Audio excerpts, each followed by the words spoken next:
shift to the book, or you want to keep going? No, please, please. I would much rather talk about this book. All right, so it's called Blueprint, The Evolutionary Origins of a Good Society. So let's start with the tag there. So we actually live in a good society. I can't believe it. I thought we live in the worst society ever, and I thought capitalism is evil and the patriarchy and so many terrible things, and we've done horrible things. But you say this is good. Yeah. I'm appalled. Can you please explain this controversial statement? Yes. Okay. So I think there has been a long tradition in the sciences and in the public domain as well of focusing on the bad side of human nature, on our propensity for tribalism or selfishness or violence or hatred. But equally, our natural selection, our evolution has equipped us and shaped us for love and friendship and cooperation and teaching and all these other wonderful qualities. And in fact, I would argue that these good qualities and their benefits must necessarily have outweighed the bad qualities and their costs. Because if I came near you, I'm now speaking over evolutionary time, over tens or hundreds of thousands of years. If I came near you and you killed me or filled me with lies or otherwise injured me, I would be better off living separately. So the fact that we live socially suggests that on balance, the benefits of a connected life must outweigh the costs. So the book, what I'm trying to do is I'm trying to push back at these claims that that humans are inexorably evil. And these arguments, I should say, are supplementary to the body of ideas that Steven Pinker and others have been advancing about the sweep of history.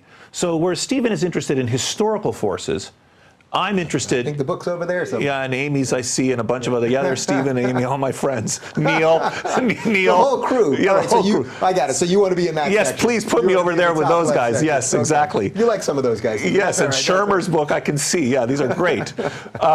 Okay, so yeah, the moral arc. Okay, great. Yeah. So I'll make sure you have a copy. Okay, but anyway, so Stephen is arguing that basically since the Enlightenment, with the philosophical principles and the scientific discoveries of the Enlightenment, the world has been getting better, and he's unquestionably right. We are safer, less violent, healthier, live longer, wealthier, better off in every possible dimension, and that is largely a product of historical forces. But what I'm arguing, and technological forces, but what I'm arguing is that we don't just have to look to our history to find this goodness. We can look to our prehistory. And actually, over tens of thousands of years, we've been shaped to be good. We have been shaped to be able to live together in productive ways, in good ways, actually, in morally good ways, I even argue. So they both work synergistically, these two forces. And in fact, I would even argue that these historical and technological forces are actually just a thin veneer on top of much more powerful forces. So is there a bizarre evolutionary force that inclines us to focus on the negative? Oh, no, that's a good question. I suspect if I get one per show. No. I would say... Right, because if you ask the average person, are things good or bad, people generally tend to bad. We watch local news that is all terrible news. Yes. I mean, we're conditioned, sort of, so there must be something that's leading to that. Yes, I know this has been studied. I'm trying to quickly call the literature to my mind. If I had to speculate on what the conclusions of that literature would be, it would be that there's more advantage to paying attention to bad news than good news. That the fitness advantage, the survival advantage, the advantage to your well-being from noting a fire in your vicinity or a predator or a killer is more advantageous to you than noting on average the presence of water or a food or a kindly person. So I think that that's probably why we're hardwired to be pessimistic. Yeah. But actually, we're not. Let me be clear. So we have both pessimistic and optimistic inclinations. People, and of course, there's inter-individual variation. People vary in these personality traits. But I think overall, we are definitely inclined to the good. So when you described yourself as an optimist before, if you had to try to parse that out between what you think human nature is versus upbringing and everything else, could you give it some percentages? I mean, were your parents optimists, so that then pushed those ideas to you? Or I think it's important not to conflate personality traits, which I am optimist, I think, by personality, with how to put this exactly? the kind of characteristics of our species. So I think for example, we're a cooperative species. We cooperate with strangers, which is very unusual. Other animals will cooperate with kin, but we also cooperate with non-kin. It's rare in the animal kingdom. So I don't know how you would describe that. I wouldn't call that optimism exactly. I would call that something good, cooperativity. That's a characteristic of our species. And then above and beyond that, we also have personalities. Some of us are optimistic, some of us are not. But all of us, for example, love our mates. So here's an interesting idea. Why do we do that? Other animals have sex with each other. We're not the only animals that do this. But we also love each other. We form sentimental attachments to the people we're having sex with. We also tend to be monogamous. Now, we can be, by monogamous, I don't mean social monogamy or even heterosexual monogamy. I mean, we form a long-term attachment to the person we're having sex with. Whether it's polygynous, polyandrous, straight, or gay, doesn't matter. We love the person we're with. Why? Why do we evolve this capacity? Well, I talk a little bit about that, why we do that, and it's universal. Everywhere in the world you go, no matter what the marital system, people love their partners. Incidentally, lest we get too proud of ourselves, birds, 90% of bird species are also monogamous, but anyway, so the point is that there are all these qualities we have, or we befriend each other. Why do we do that? We don't just reproduce with each other, we form long-term, non-reproductive unions with other members of our species. Namely, we have friends. This is very rare in the animal kingdom. We do it, certain primates do it, whales, orcas, and dolphins do it, and elephants do it. Why?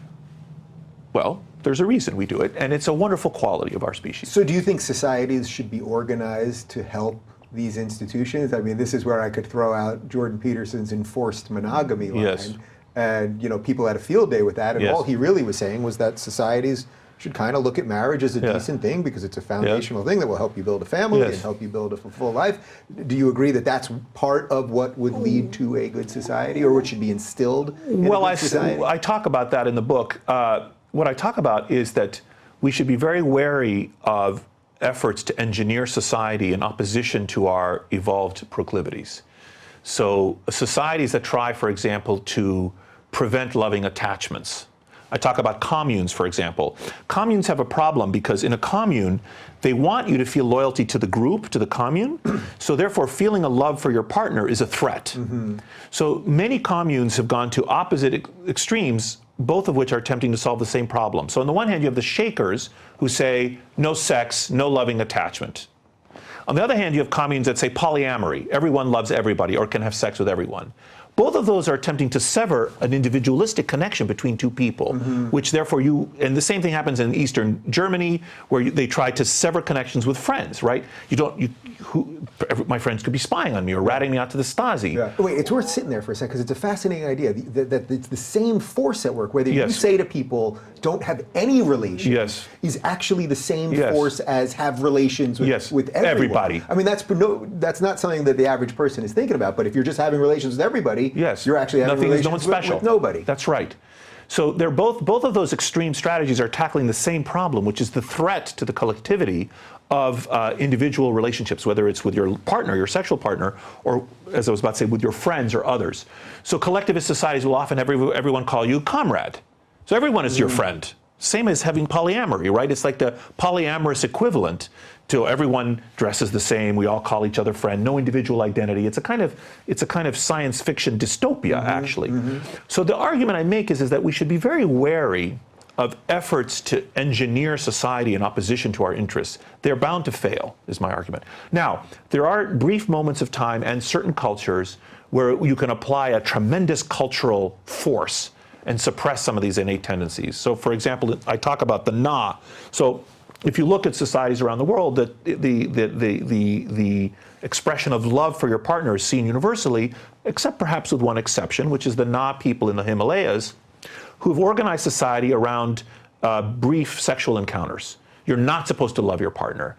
And so this is a matrilineal society. The women stay at home. The men will go out at night, basically cruising for dates. So they'll be like, and it's not uncommon for every woman to have had sex with every man in the village. Wow. And the men will be knocking on the door, take me tonight, take me, and she'll pick this guy tonight, and they'll have a brief fling. Maybe he can come back, and at any moment, either of them can break off the relationship. But even in this, and so there's a whole complex cultural edifice. Marco Polo describes this when he gets to China. The Chinese government thought it was sapping productivity, that everyone was having sex all the time, they were saying, and we need to stop this. They tried to stamp it out, but it still has existed, this cultural set of rules. But even in this society, there are people who want the forbidden fruit of having a committed relationship, and who flee because they want to be with each other, forsaking all others. Mm-hmm. So even this society cannot fully suppress this desire for love. And I look also at friendship and show that there are some societies, very few, which seem to have no experience of this notion of friendship, mm-hmm. but those societies are extremely rare and also have certain idiosyncrasies. So would the simple way of saying that be that there's basically an evolutionary force that no matter how far you go to one extreme, it has to sort of push you back? Yes, or that it's extremely difficult to entirely suppress. Yeah. You can, through force of arms, you can slaughter populations. You can have very elaborate sort of autocratic governments. You can have procedures or other highly evolved, stylized cultures that have caught into this. For example, there's a play is universal in children, and there's one society, the Benin people, who really think play is awful, mm-hmm. And really try to suppress the innate tendency of children to play. So there's very little play among children in that society. But these societies are rare, and they require very large cultural forces, mm-hmm. to suppress these innate tendencies. I was thinking as we've been talking about this, that there's something also sort of related to our political situation right now about this, that it seems like we're sort of going off the deep end. I would sadly argue more on the left at the moment. But I guess if I'm an optimist here, and I describe myself as a world-weary optimist, okay, that you're saying at some point, and whether Jonathan Haidt says it's 2 years down the road or whatever it is, that at some point it will eventually have to rebound, right? Yes, for sure. Because what is it if it doesn't rebound? Then that's just... No, I don't think Jordan Peterson would say is just chaos, right? Yeah, I think, but I think we're in for another. I think it'll be about 5 or 10 years. Our society is going to go through a long period of acrimony. Now, I have to say, I'm not, I don't have a Whiggish view of history, like, in the olden days, everything was great. I mean, let's not forget, we had colonialism, we had slavery, we had anti-immigrant sentiment forever in our country. Even couldn't vote. I mean, women couldn't vote. Exactly, we didn't have gay rights. So there's always been this incredible disconnect between our wonderful principles in our society. All men are created equal. Mm-hmm. The Bill of Rights can bring tears to your eyes if you read it. Yeah. But and the fact that we didn't always. But we are, I think, getting better. This is the progressive in me. The society, we're getting better and better. We are expanding the franchise to more and more people.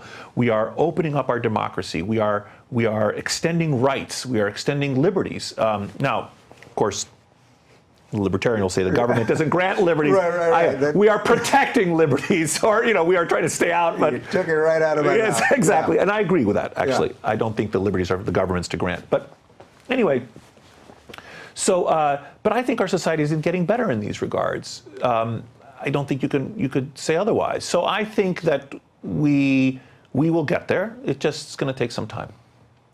So how do you navigate through a messy time like this? If you're someone that's just kind of awake to these ideas and you want to be able to express your individuality, but there is a mob or an amorphous machine that is silencing things, or as you just said before, that you don't want a society that's going to push down things that were sort of always accepted for a long time. I'm slightly paraphrasing. But so right now, it's like, if you call a man, they'll tell you you're a transphobe. Or these basic things that seem now, we hear about them constantly as if this is just the most important thing happening. No, I think this is the other thing. I think there are certain segments of Twitter and certain segments of our society that have made these particular topics and others very central. And everyone, the people who are concerned about climate change, or people who, as I am, there are people who are concerned about the private prison industry, as I am. These are two hot topics at Harvard right now. So there was a heckler situation where the president of Harvard was was not allowed to speak about, he was at an educational conference, and these groups that were opposed to private ownership of prisons, which I am, and concerned about climate change, which I also am, they shut the president down, which is ridiculous. And why did they shut him down? Because they thought he wasn't paying enough attention to their concerns. So you have this kind of rule by minorities, right, where a vocal minority can hijack the conversation about whatever particular topic they have. So everyone's entitled to have their topics of interest, but that doesn't mean you have to go along with it, right? You can have your own ideas about the topic, or you can switch conversation. Like, I'm not interested in talking about trans rights today. Today I'd like to talk about how motor vehicle accidents are one of the leading killers, or the opioid crisis is another important dilemma, or the guns. We have more people are killed by guns in our society per capita than any society in the world almost. It's craziness. So all of these are different people have different. Anyway, the point I'm making is that if you wish to engage in a conversation with someone about a topic they feel strongly about, I think it's incumbent on you to listen to their arguments, think, and then respond. So do you think there's an evolutionary reason that people either basically become sort of government people or freedom people? So the way you were laying out that argument a second ago, it's like you were telling me you're progressive sort of cred, which I have to do all the time. But then you basically said, yeah, but all these things can be accomplished by libertarianism if you don't believe that it's the government job to give these things. So that basically it sort of shows why the progressives are the ones screaming on campus all the time and in larger society, because they think the system can be perfected to get it however they want it. Where the libertarians, I think, just say, I'm very wary of government power. Right. Yeah, I don't think the system can be perfect, so let's just keep it out of our lives. I mean, I think you know which idea I'm more sympathetic to. But do you think there's a reason that I think occurs? Yes. Okay. So there are a set of ideas about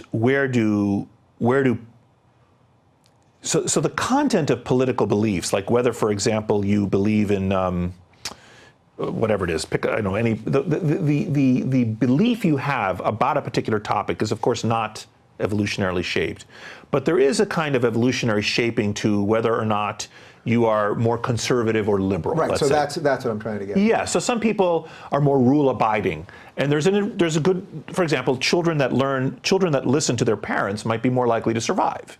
So listening to your parents is actually a good survival strategy.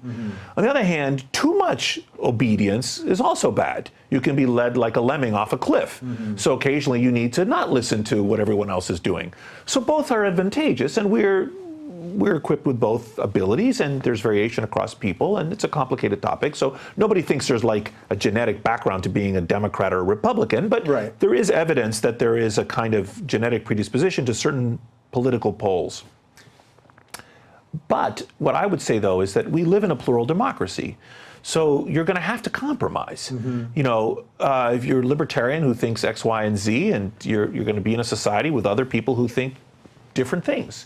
And we have decided to come together as a people and vote to resolve our disputes. And to, by the way, not just to vote, but to educate ourselves and to teach each other stuff, right? To communicate, right? The founders recognized that in order for us to get to the wisest decision, we have to have free and open conversation. Right. Well, I think that's why much of what I do here, of course you do, but that's why so many people are so concerned about this at the college layer. I'll hear some of our critics will say, oh, they're just obsessed with what's happening on colleges and they're handing over all this power to the mob on colleges.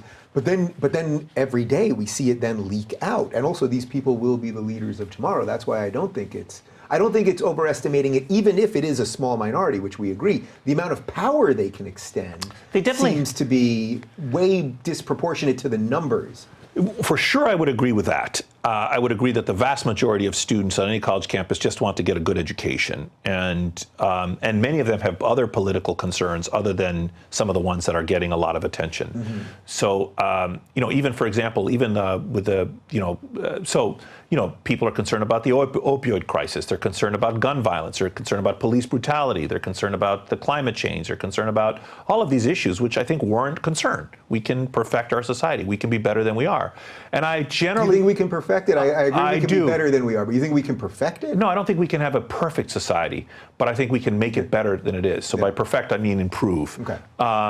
So I think we can make our society better and better. I don't think we're done yet. I think there's still deficits in for example, our spending is crazy. I mean, I think we can do better fiscally. Yeah. I think we have a carceral state. We have, I think this number is right, that on a per capita basis we have as many people in prisons as Stalinist Russia. I mean, it's insane. We have millions of Americans are in prison, and it's way out of proportion to other countries. There are lots of things about our society. We have century-long heights of income inequality in our society. There's a big debate about whether that is an unavoidable side effect of growth. Everyone is better off, so what do we care if the income is unequally distributed? But I think I tend to agree with the critics that are concerned that this level of inequality is not sustainable to have a commonweal, to have a sense that everyone is a part of the society. We've had no income growth in the middle. Like the median American in a generation has seen no growth in wages. Right, so the bottom actually has raised, and we've watched the top go bananas, but the middle basically... No, the bottom hasn't even gone up that much either. Well, let me put it this way. They have absolutely gone up in living standards. Right, so like a poor American today is vastly better off than a poor American a generation ago. But in terms of wage growth, there's been very little growth, my understanding of the statistics. And most of the accumulation in wealth in the last generation has gone to the top 1%, top 0.1%. Anyway, there's a debate about why that happened, a technological advance. Did we have the same thing during the Industrial Revolution? These are important, deep ideas which as a society we should be debating and be discussing. What's the best for our society? Anyway, these are all much more important topics in my view and have much more bearing on the well-being of our society than a lot of the other crap that gets so much attention. So what's the evolutionary reason for that? I mean, your previous book was about social media, right, and our connectivity. Yeah. So there's got to be some link there. I mean, and it sort of gets back to what I was saying earlier about depressing local news. I don't know. I mean, I'm trying to talk about things that I think are important. I'm doing my part as best I can. Who's done a society in a more quote unquote good way than we have right now? So the book. So I'm not. It's not a work of history. So I don't primarily talk about like the last 200 or even 2,000 years of human evolution or experience. I'm much more interested in the long arc of our history. And if you look at forager societies around the world, as I do, and you look at their qualities, you will see that again and again, these societies have these desirable properties. There's variation, of course, in how cooperative they are, and there's variation in marital systems, and there's variation in sustenance systems. There's a lot of variation, but also there's a lot of commonality, and those common features, I argue, are universal. See, here's the other argument. So the argument is that there are these universal qualities that are shared across all societies. They are shaped by our evolution. They're not just a product of historical forces. Can you just list out a couple of them again? Just yeah, so love, friendship, cooperation. We're a cooperative species. You'll be kind to a stranger and the first to, teaching, the fact that we teach each other stuff, which actually is the ultimate source of all our wealth and well-being. The fact that we can accumulate knowledge and distribute it across time and place. So I can tell people far away something.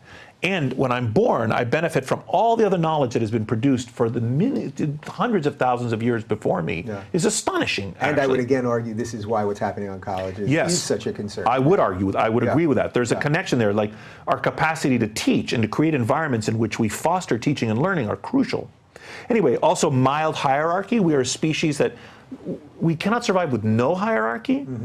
We need some leaders, and I discussed that. But we also don't like too much hierarchy. So when you get too autocratic of power, the guys down below band together and basically kill. So Richard Wrangham has been making this argument that we self-domesticated as a species, that over millennia, bands of weaker members would say, that guy's too powerful and he's getting all the dates and we're going to kill him. And basically they did. So we got more peaceful as time went by is one of the ideas. Mild hierarchy, in-group bias. So some tribalism is unavoidable in human beings. This capacity for identity that we discussed at the beginning. These are all qualities, so identity, love, friendship, social networks, mild hierarchy, in-group bias, teaching and social learning. These are seen everywhere, and they lie, I believe, at the core of a good society. And institutions try to suppress those at their own peril. Yeah. How can you have a healthy dose of in-group preference without starting to fall into the trap of identity politics. So, for Yeah. example, you're Greek. I assume Yes. you grew up in a Greek family. I did. I love Greek food. Yes. My best child friend Yes. growing up is Yes. Greek. We're still great Yes. friends. I love Greek culture Yes. and the And way you they could open speak a Greek- and the interest in intellectualism, and I love feta cheese and all of Yes. those things. Spanakopita, I love it Yes, all. yes. Great, so, So- do I. And you could open a Greek restaurant as far as I'm concerned, and I wouldn't object. Oh, that's That'd be the most totally fine. That's the with most me. controversial Yes, thing you I said. know. Yes, Yeah, I know. that poor girl. It's insane. Yeah, It's opening up a Chinese restaurant yes. without being Chinese, and now Yes. they're coming after. Not just that. There's the person in Oregon that had Oh, the a food Mexican truck or restaurant. something? Yes, Yeah. there's so many examples. This is it's unbelievable. So how can you say love a culture? I just told you all the reasons I love Yes, your yes, culture, but let's yes. pretend. Yes. Let's say it's roughly the same for Yes. you about your own culture. How Yeah. can you embrace all of those things without falling into the trap of identity politics? Because I think that's So I think where a lot of people are at these days. Okay, so I have a couple of ideas in response to that. The first thing I would say is that this is one of both the most, it's still not totally clear how we evolved to have this capacity. It's felt that this in-group bias, this tribalism that we have, was crucial to our ability to cooperate, that the ability to draw a distinction between us and them, the challenge, the problem that this ability that we evolved. So there's whether we cooperate with each other, and whether we are xenophobic or tribalistic or draw distinctions between us and them. Mm-hmm. And this property, this tribalism property, is a property that reduces the scale of interactions. So instead of you having to cooperate with everybody, you only cooperate with your guys. Mm-hmm. And this is innate in human beings, and it is felt that this ability to draw a distinction between us and them was crucial in the emergence of the very ability to cooperate with other people, okay? So they're tied, they're connected to each other. What's depressing is it necessary to hate the other group? Why can't you just love your own group, right?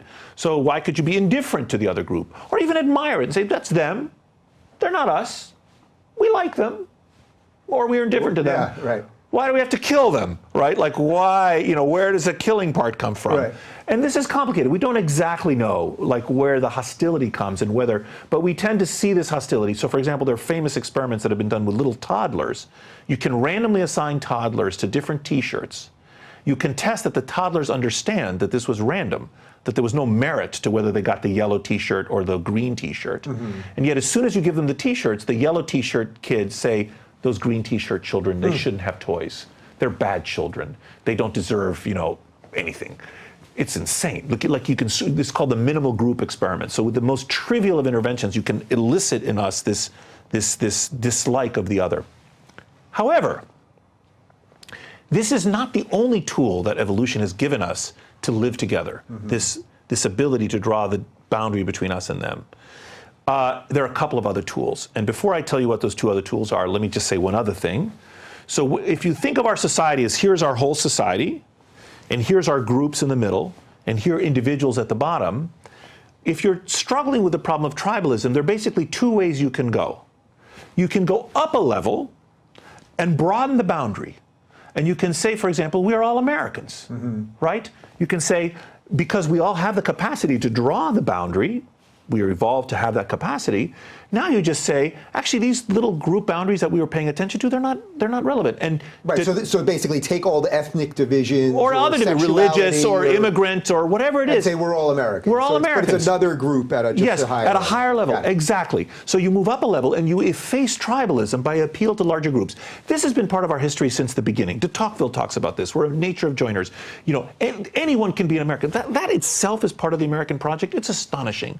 The belief, which I share, that anyone can be an American is a statement that the groups don't matter. Anyone can be an American. You just have to buy our liberal principles, and then you can be an American, okay? Right. Even though there's a debate about that these days. Yes. That's a whole other show. There's also an interesting parable to Trump here, because at some level it's like he's talking about America all the time, so that is the higher group for all of us. And yet I suspect with your feelings on what he's doing with immigration or some other things, probably not so No, but great. I would be like, anyone can be an American. If you come to our country and you work and are productive and obey our laws and our Constitution, you're an American as far as I'm concerned.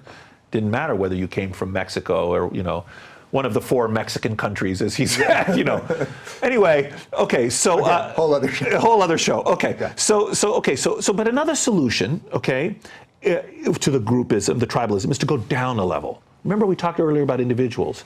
So now you can say, instead of looking at people as which groups are they a member of, You look at them as individual people. And this too has been a part of our history. So Martin Luther King's famous sentiment, I look forward to a society in which people are judged by the content of their character rather than the color of their skin, is an appeal to our individuality. Saying groups don't matter, individuals matter. So if we're struggling with tribalism, we can go up or we can go down, both help. However, lateral to that point, there's another set of ideas, which is tribalism is not even the only tool we have in order to reduce the sense of scale and to cooperate. So natural selection has also equipped us with friendship. Friendship, one of the reasons it is felt we evolved the capacity for friendship is again to reduce the sense of scale. So instead of now being in a big group, everyone has to cooperate with everyone, each of us has a subset of people who are our friends that we cooperate with. So it's similar to tribalism, but different, because now instead of defining it by group membership, it's defined by each person has their particular friends. So this is another tool that we innately have that we can use to sustain our cooperative instincts and push aside the tribalism. So how much do you think on a day-to-day basis are we, normally I get the water for people, you had me so wrapped up there That's fine. that I forgot. On a day-to-day basis, how much movement do we as individuals have to sort of either go around, let's say go around our evolutionary behavior? Well, I don't think, okay, so I do believe in free will. I mean, I think you have some capacity to self-mastery and make your own decisions in life and your own, but you're also born with certain innate qualities, and you're also born a human being, which is you're part of a particular species that has a particular set of characteristics. So I think that as individuals, we have some control over how we act. I don't think our individual actions will individually change the whole society, but I think if each of us is attempting to do the right thing, I think ultimately that makes things better. Look, there's a lot of famous ideas. Viktor Frankl, who was in the concentration camps, his wife was killed. He survives the Nazi concentration camps. And he goes and he writes a famous book called Man's Search for Meaning after he's liberated. He writes it 10 days after his liberation. And he talks about how he came to the recognition that even in this camp, in the most vile possible circumstances where his life was threatened every day, where people were dying all the time, he was starving to death, he had no shoes, it was in the winter, I mean, he was a slave. Even there, he recognized that he was the master of his own internal state. That how he saw the world was something that was in his own control. So he was able to find a sense of self-discipline and mastery, even in an environment in which the structures around him were engineered to crush him, to kill him. So I think that there are many examples of this. I mean, another one of my favorite examples is Buddhist monks that were studied at MIT years ago. I think I'm going to get the facts of this work correct. So they were very interested in how meditation changes the structure of your brain, and how are these monks so able to be so peaceful in these very stressful circumstances. And they scanned them, they put them in the MRI scanner, and they looked at different parts of their brain and which parts were enhanced or diminished compared to other more ordinary mortals. And they saw that different parts of the brain in Buddhist monks were different than the rest of us. But what interested me was not even the neuroanatomical discoveries that were in that paper, but it was the interviews with the monks. And so what the monks would say was that, for example, let's say you and I are in traffic and someone cuts us off. A normal response, certainly one that I often have, is, who is that jerk? You'd be really pissed off, and your blood pressure would rise, and maybe you would race that guy, and you would think ill of them. That would be your natural go-to thing. That's a thoughtless, maybe they're idiotic or they're inattentive, or you would have all these bad thoughts about this person who, in a road rage kind of way. The monks don't do that. What the monks do is they train themselves to re-narrate. So when that happens to them, they say, maybe that's a man who's taking his wife to the hospital because she's delivering a baby. The baby's being born in the car in front of me. Isn't that amazing? There's a new life. I should help that man to get to the hospital. And they're doing it not for the sake of that person, but for their own well-being, you see? So I think it's possible to even though it's difficult, it is very difficult, to exercise some internal self-control. I think you're mostly saying that there are no monks on Twitter. Yes, very few. The Dalai Lama, I think, is on Twitter. I think I follow him. He is on Twitter. I think he is on Twitter. I think. I have to check. Yeah. He's on Facebook, I'm pretty sure. What else do you think sort of the average person that's watching this can do to help order a good society? Because I think people, everything's become so political these days that I think people think that's the only solution to sort of help make a better society. I think granting charity to your enemies, I think, is important. I think listening to them, cultivating listening, I mean, that's pretty big of you to say after everything that you've Well, I was listening. In the clip you shot, I was listening. I thought that was so ridiculous. The young woman who said I'm not listening to her, I was really listening. Yeah. I mean, I was listening. Then and before and after. I don't agree with what she was saying, but I heard what she was saying. And I could summarize what she was saying, but even... But what do you do in that case then? It just sort of... We don't have to bring it back to that specific instance, but in general, because I think a lot of people are going through this. You're being berated by somebody. They're saying all the worst things about you. They're impugning your motives. They're attacking you as a person. All of those things. Now, you can listen, you can absorb. You can ignore. You can ignore all of those things. Which is also good. Ruth Bader Ginsburg says survival in life is ignoring a lot of the stupidities, which I also think is good. So I think that's the answer to the question. What was it? Ignore? And also, who was that famous actress that found this guy in Texas that had said horrible things to her, and then, or him, I can't remember, it was an actor or an actress, and I think it was an actress, and made it her business to find out about this guy's life, and he had lost his health insurance, and then she intervened and raised money for his health care, and he felt seen and heard. Wow, I don't know which one this is. It's an incredible story. And I think that a lot of times people, and I think anonymity is it contributes to bad behavior online. So I think sort of as Jordan Peterson says, man up, as it were, woman up, and have the strength of your convictions. This is what I think. This is what I'm going to say. But is there a problem there? I mean, Jordan and I have done this many times, where then, depending on how that hierarchical structure is operated, if you are saying something that's unpolitically correct... Well, I mean, you have to have the strength of or revise your opinions, or stick to them, or make good arguments, or listen. Or don't engage. Let's say you're a Trump supporter and you just don't want to lose your job because you think if you say that, just something as simple as that. I'm against people losing their jobs for their opinions. So I think there's a thing where I think a little bit of bravery, a little bit of civil discourse, a little bit of commitment to granting charity to our opponents, a little bit of, like, for example, when I would have an argument with people who are opposed to vaccination, I think there is no merit to their ideas. I understand their fears. I understand that there have been either some actual cases of vaccine-induced neurological conditions, 1 in 100,000, 1 in 500,000 cases, which is awful. And I understand that there are a lot of coincidences where people think that there's a relationship, but no, it's just that you have a lot of vaccines are being administered, there are a lot of illnesses occurring, there's going to be an overlap in those two sets.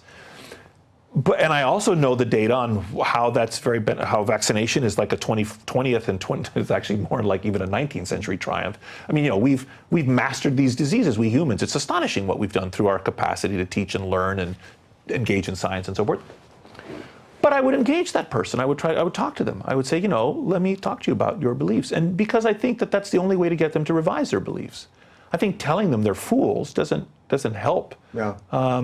You're a true liberal. I am a liberal. Yes, I am. I am a liberal. Yeah, but do you think one side it's a little bit easier to do that right now, and does that flip over time? So, for example, right now I find it much easier to go to I get invited by conservative groups. Libertarians, it's no problem, but let's say conservatives that I have disagreements on abortion, and sometimes gay marriage, and legalizing marijuana and the death penalty, and we could do the list. Hold on. So I'm for legalization of marijuana. What is your position on death penalty? I'm against the death penalty. Me too. What were the other? What are we? Gay marriage, yes. Yeah, legalizing weed. Yes. But I hate to tell you, I'm guessing that you only would get invited by conservative groups too, basically, to colleges. Well, right? I don't know.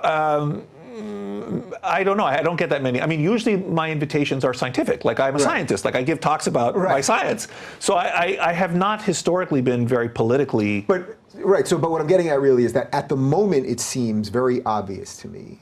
Like, I don't know that I could be clearer on anything. That on the center right, there is an ability and actually a desire to discuss ideas, agree to disagree, and that just isn't happening. Right. Well, I would right now, and I would suspect or argue, and I'm sure you can give me examples where that. Yes, I mean during McCarthyism, for example, I think it was very difficult to be a communist for sure, and even left wing in the 50s. Right. So they weren't inviting communists. Yes, that's to come right. Talk to them. That's right. And so I think.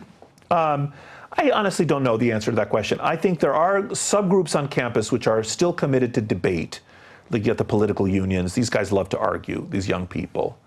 I think there are other vocal minorities on campus that don't want to hear opinions that they don't agree with. And they think that even the hearing of it, there's this very sloppy conflation of speech with violence, which I think is ridiculous. Which seems to really be ramping up lately. Yes, I would agree with that. And you also see it, for instance, in Pakistan.